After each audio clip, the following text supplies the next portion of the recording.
Yang pastinya sih, kalau tidak ada dukungan masyarakat Indonesia untuk memakai produk lokal, pastinya UMKM Indonesia itu nggak akan maju juga.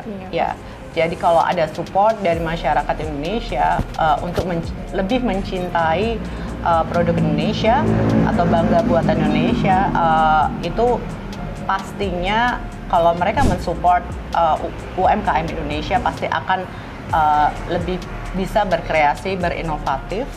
Dan harapannya sih UMKM Indonesia bisa menjaga kualitas, juga bisa menjaga originalitas untuk desain, karena sebuah brand itu bisa bertahan kalau mereka menjaga dua hal tersebut, Kak. Jadi kualitas sama originalitas desain.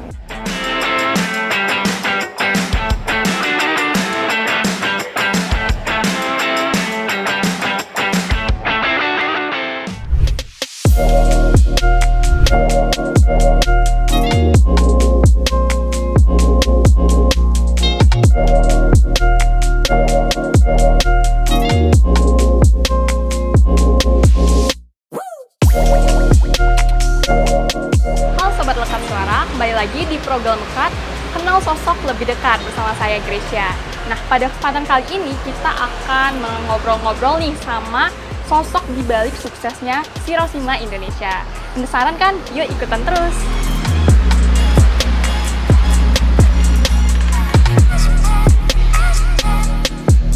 Halo Ibu, apa kabar? Baik, halo Mbak Grace. Oke Bu, saya di sini pengen nih ngulik lebih dalam tentang Ibu Dian dan tentunya Shirosima ini ya Bu ya. Oke.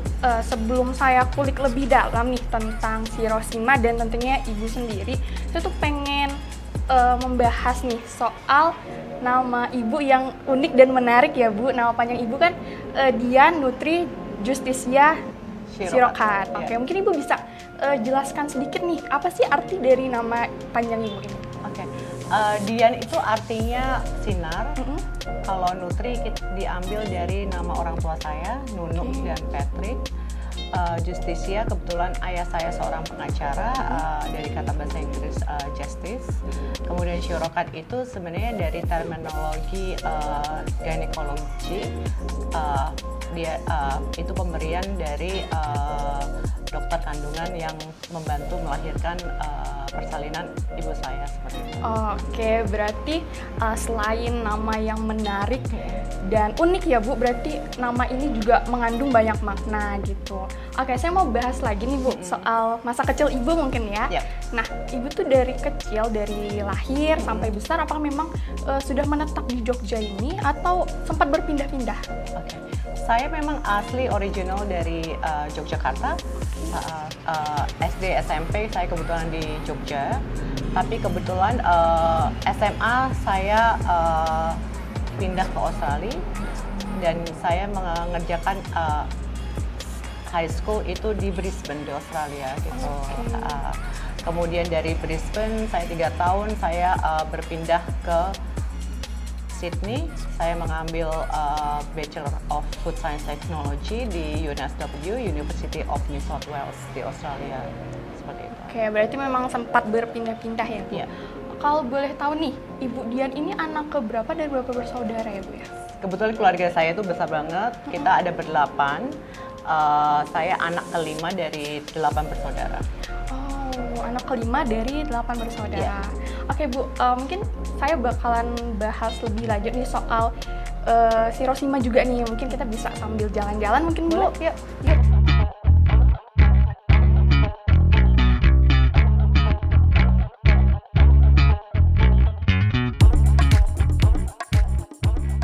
Oke Bu, sebagai owner nih ya, yang bergerak di bidang fashion, apakah itu memang sudah jadi cita-cita Ibu dari dulu gitu, menjadi desainer atau pengusaha?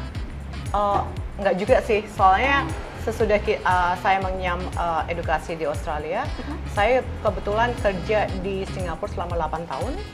Saya bekerja di dunia furniture selama 8 tahun di Singapura, seperti itu. Jadi saya memang tidak ada basic di desain, tapi saya mempelajari desain itu sewaktu saya bekerja di Singapura, tapi kebetulan medianya berbeda ya. Kalau dulu media yang furniture, kalau sekarang medianya dia fashion apparel seperti itu. Oke, Ibu, boleh ya saya sekalian lihat-lihat boleh, ini. Kalau untuk motif sama warna ini tuh ada maknanya juga nggak Bu? Filosofinya juga? Ada. Sebenarnya kan kalau Hiroshima sendiri itu dia ada 2 suku kata. Shiro itu di bahasa Jawa artinya kamu, dan Shima itu kita mengambil tokoh Ratu Shima dari kerajaan Kalingga. Jadi motif-motif yang kita angkat ini sebenarnya dari historical si Ratu Shima itu sendiri gitu. Jadi seperti ini dia karena waktu masa kepemimpinan si Ratu Shima itu sangat sukses di agricultural. Jadi kita mengambil banyak motif pertanian seperti itu. Jadi yang ini kita mengambil motif padi yang melambangkan kemakmuran. Kemudian ini inspirasinya sih dari Sashiko ya. Yang ini ya Bu ya? Ya, dari Sashiko, tapi dia inspirasinya hamparan sawah seperti itu. Dan ini kita ada motif ginkgo. Ginkgo itu salah satu koleksi kita yang terbaru untuk motifnya. Itu dia salah satu daun atau pohon yang purbakala ya. Jadi dia udah kayak ribuan tahun yang lalu dia survival. Kita mengeluarkan motif ini sesudah pandemi seperti itu, Mbak. Oke, kalau untuk bahan nih Bu, apakah bahannya semuanya sama atau memang berbeda-beda gitu? Kalau kita pemilihan bahan tergantung desain bajunya ya. Jadi memang ada karakter baju yang tidak cocok untuk kain yang lentur dan kainnya harus lebih tegas seperti itu. Ada juga misalnya yang seperti di belakang ini. Oh, yang ini? Rok lilit seperti ini, dia kainnya agak lentur atau lemes gitu kan. Dan itu bahannya rayon seperti itu. Jadi di kita memang motif dan desain memang kita ada tim yang khusus mengerjakan dan mengeksplorasi untuk motifnya dan desain fashionnya. Jadi motif-motif yang kita punya itu memang diciptakan dari Hiroshima ini. Gitu, Oke, baik Ibu. Ibu, kita sekalian lihat-lihat lagi nih. Ternyata bukan hanya pakaian ya Bu, bukan pakaian batik, tapi juga ternyata ada tas. Ya, kita juga ada tas. Ini kebetulan ada juga beberapa tas, tapi kebetulan nggak di sini. Kita juga ada aksesoris seperti scarf seperti itu, dan kita juga ada obi yang bisa dilihat di patung ini seperti itu. Ya, kita Hiroshima itu sebenarnya basic dari Hiroshima sendiri itu kita itu mencoba untuk mempertahankan tradisional teknik batik ya. Di kami itu batik itu bukan motifnya, tapi batik itu proses produksinya yang menggunakan malam batik atau hot wax seperti itu. Jadi kalau menurut kami, kalau motif batik misalnya parang atau kaung, tapi kalau dia prosesnya itu digital print atau print batik, itu bagi kami pencinta batik itu bukan batik original ya. Jadi yang memang batik original itu harus menggunakan kayak hand stamp atau canting dan harus menggunakan hot wax. Oke. Ibu, saya tertarik nih ngeliat ini tuh apa ya Bu ya sebenarnya? Kalau ini sih dari kain lurik ya. Dia dari kain lurik. Dia obi. Ini juga kita juga ada obi. Ini apa Bu? Kita memang lebih sustainable ya, jadi potongan perca kain kita kumpulkan, kemudian kita kreasikan kembali menjadi obi, jadi supaya tidak banyak limbah yang tersisa di masyarakat aja sih. Ini obi sih.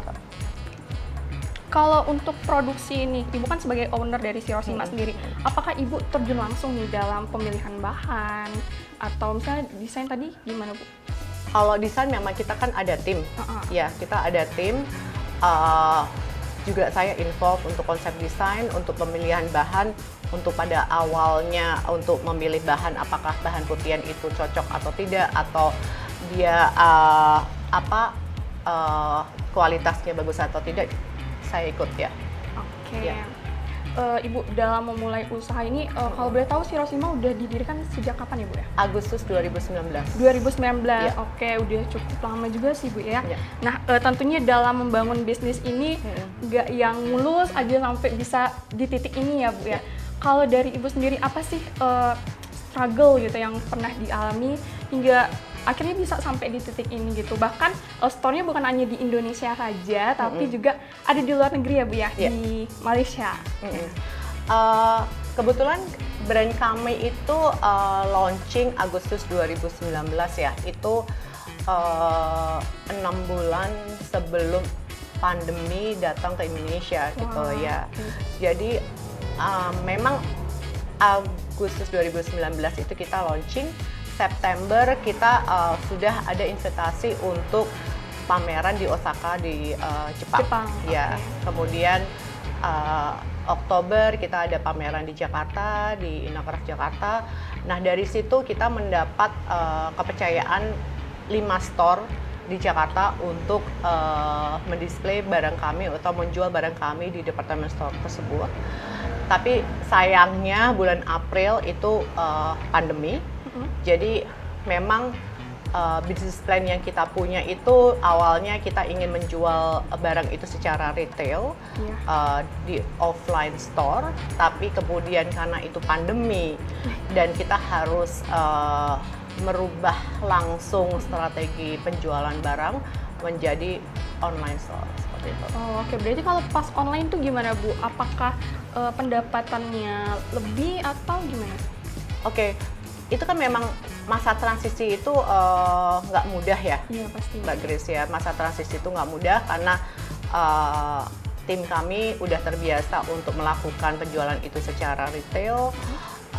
Kemudian kita harus beradaptasi dan mengubah strategi untuk melakukan dari offline ke online. Itu memang kita harus secara cepat mengedukasi tim kami untuk menjual, gimana caranya menjual barang itu supaya customer bisa melihat dan juga ikut merasakan bahwa barang itu premium product.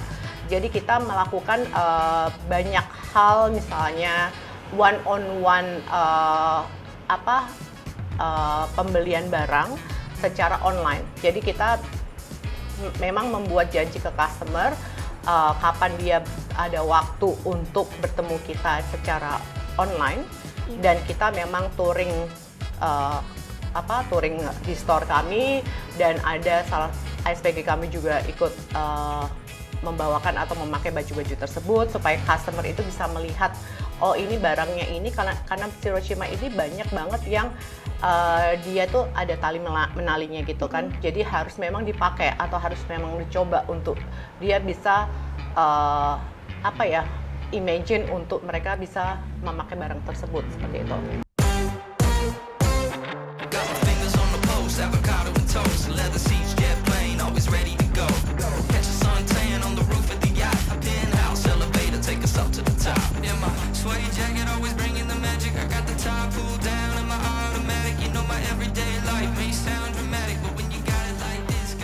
Oke, Ibu, dengar-dengar nih Bu, Ibu kemarin waktu di Paris itu sempat foto sama Mas Gibran ya Bu?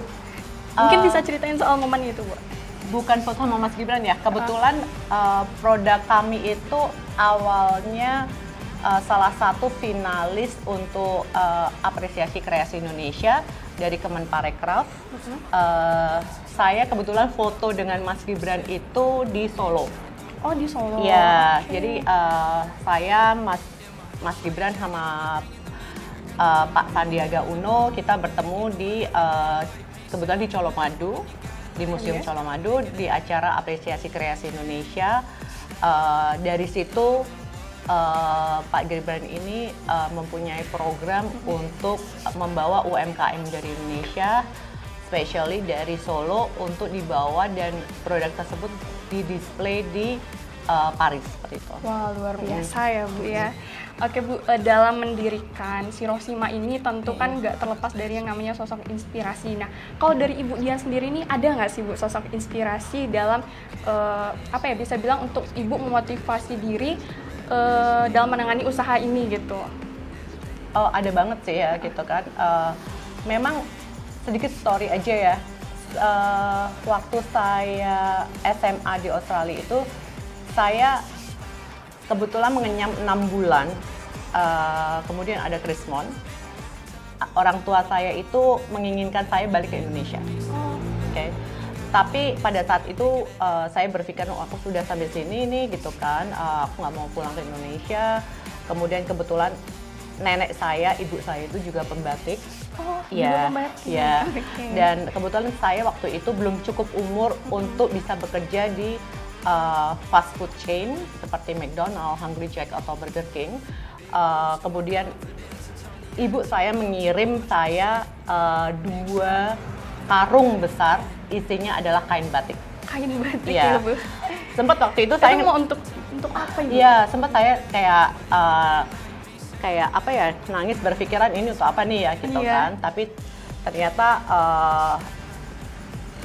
orang tua saya bilang burung aja bisa cari makan gitu. Jadi kamu sebagai anak muda juga bisa menafkahi diri sendiri. Jadi setiap hari Minggu saya pergi ke weekend market dan saya menjual kain batik tersebut. Jadi saya sudah berjualan kain batik dari sejak umur 14,5 tahun.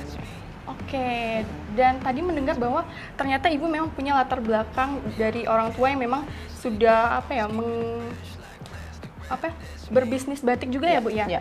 Nah, kalau Ibu sendiri memang baru banget mengenal batik itu di umur 14 atau gimana? Dari segi mendalaminya? Kalau saya untuk berjualan batik saya udah dari umur 14 tahun. Tapi untuk menyukai batik itu baru recently saya pulang ke Indonesia. Pada awalnya saya nggak begitu suka karena di pikiran saya kalau batik itu sangat penuh, sangat warnanya terlalu colorful, terlalu banyak warna, kesannya berat gitu. Untuk anak muda kayaknya terlalu berat ya gitu kan. Di pikiran saya itu kayak untuk datang ke nikahan atau acara-acara formal misalnya, untuk ke acara di kelurahan atau kecamatan seperti itu kan. Tapi nah makanya di sini saya menginginkan ada suatu brand yang menjaga tradisional teknik batik itu, tetapi motif-motifnya atau desain bajunya itu kekinian gitu. Kayak lebih modern gitu. Iya, dan warnanya nggak banyak warna dalam satu kain. Kemudian desainnya lebih minimalis gitu. Karena saya memang waktu di Singapura itu bekerja di suatu company yang memang membawa banyak brand-brand terkenal seperti B&B Italia, Mexelto, Vitra, ada brand lampu siangnya Louis Paulsen seperti itu, dan dia itu mengutamakan craftsmanship atau kualitas barang, tapi barang-barang mereka itu minimalis dan timeless gitu. Jadi saya ingin anak muda ini bisa memakai juga yang minimalis, timeless, tapi dia bisa ini loh, saya pakai produk Indonesia. Saya banyak baju ini banyak banyak orang yang mengerjakan gitu. Jadi kain batik itu kan memang dia handmade ya. Jadi banyak orang yang involved di kain tersebut gitu. Jadi memang bukan sesuatu yang instan. Dia menggunakan waktu. Ada kan fast fashion sama slow fashion ya. Kalau batik itu memang kita slow fashion seperti itu. Oke. Awal berbisnis batik nih, Bu. Dulu store-nya pertama kali dibuka di mana sih, Bu? Kebetulan nggak di sini, ada di Gandekan Lor, tapi kita udah pindah ke sini sebelum sesudah pandemi. Kita pindah ke sini. Awalnya sih cuma satu store. Kita dulu dengan 3 pembatik, tapi alhamdulillah sekarang kita ada 30 pembatik. 30 pembatik ya, Bu ya. Wah, luar biasa ya, Bu ya. Sekarang udah ada 30 pembatik, terus store-nya juga bukan hanya di Indonesia tapi di luar negeri. Nah, itu pasti kadang tuh ada sisi kayak lelah gitu ya, Bu. Mungkin agak stres gitu menghadapi ini semua. Mungkin kalau dari Ibu sendiri, gimana sih cara mengelola itu semua? Mungkin dengan traveling gitu Bu, traveling atau olahraga misalnya. Kalau Ibu sendiri gimana nih? Kebetulan 2 tahun terakhir ini ya, sesudah masa pandemi ini, kami banyak juga di-invite ke beberapa negara untuk berpameran batik kami, dan of course sambil jalan-jalan juga ya Mbak Grace ya gitu. Kemarin recently kita di-invite ke Jepang sama di Hong Kong juga seperti itu. Jadi alhamdulillah kita juga di-provide sama instansi terkait untuk kita bisa fashion show, kita juga bisa exhibition di sana, di luar negeri juga, seperti dan luar kota juga, kayak seperti Lombok, seperti itu ada di Batam juga, seperti itu. Berarti memang banyak event gitu ya, bukan hanya di Indonesia, tapi juga sampai ke luar negeri gitu ya Bu ya. Apa sih yang Ibu inginkan nih untuk Shirosima ke depannya? Mungkin untuk 5 tahun ke depan, apakah ingin menambah store lagi Bu di luar negeri gitu? Atau di Indonesia gimana? Tahun ini kita ada 3 store di Jogja, 1 store di Jakarta, dan 1 store di Kuala Lumpur. Ya semoga kita bisa mengexpand sales kita, nggak hanya di nasional, juga di internasional. Kemudian saya juga ingin mengexpand ekspor untuk ke mancanegara, yang pada tahun ini kita sudah ekspor ada di Taiwan, ada di Hong Kong. Kemudian kita kemarin baru close juga untuk orderan untuk di Jepang, seperti itu. Saya looking forward to USA sama Europe sih Mbak tahun depan, seperti itu. Udah banyak banget ya Bu ya event yang diikutin, terus store-nya juga udah menyebar gitu di mana-mana. Nah, mungkin Ibu bisa nih kasih tips atau pesan nih kepada baik itu anak muda atau yang sekarang sedang merintis usahanya gitu. Dari awal, kan kita juga mengingat bahwa kemarin sempat COVID ya Bu, tentunya bukan hal yang mudah untuk bertahan di